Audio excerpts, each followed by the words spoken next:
ਜਾਨਵਰਾਂ 'ਚ ਸਾੜੂ ਦੀ ਬਿਮਾਰੀ ਯਾਨੀ ਮਸਟਾਈਟਸ ਥਣਾਂ ਦੇ ਮਸਾਇਲ ਅਕਸਰ ਥਣਾਂ ਦੇ ਵਿੱਚ ਸਵੈਲਿੰਗ ਹੋ ਜਾਂਦੀ ਹੈ, ਦੁੱਧ ਘੱਟ ਹੋ ਜਾਂਦਾ ਵਾ, ਤਕਰੀਬਨ ਪਾਣੀ ਆਣਾ ਸ਼ੁਰੂ ਵੀ ਹੋ ਜਾਂਦਾ। ਇਹਦੇ ਹੱਲ ਵਾਸਤੇ ਬਿਹਤਰੀਨ ਦੇਸੀ ਨੁਸਖਾ ਲੈ ਕੇ ਆਏ ਇਸ ਵੀਡੀਓ 'ਚ। ਵੀਡੀਓ ਸ਼ੁਰੂ ਕਰਨ ਤੋਂ ਪਹਿਲੇ ਰਿਕਵੈਸਟ ਹੈ, ਵੀਡੀਓ ਨੂੰ ਆਪ ਵੀ ਵੇਖੋ, ਸ਼ੇਅਰ ਕਰੋ ਤਾਂ ਕਿ ਦੂਸਰੇ ਲੋਕ ਵੇਖ ਕੇ ਫਾਇਦਾ ਹਾਸਲ ਕਰਨ। ਆਨੇ ਆ ਵੀਡੀਓ ਦੀ ਤਰਫ।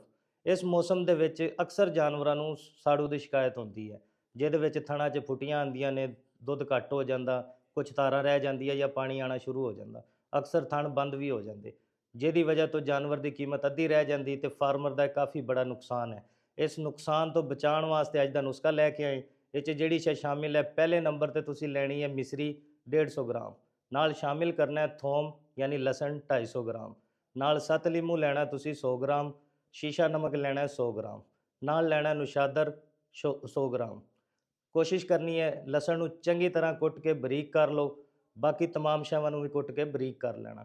ਮਿਕਸ ਕਰਕੇ ਇਹ ਇੱਕ ਖੁਰਾਕ ਹੈ ਜਾਨਵਰ ਦੀ ਬੜੇ ਦੀ।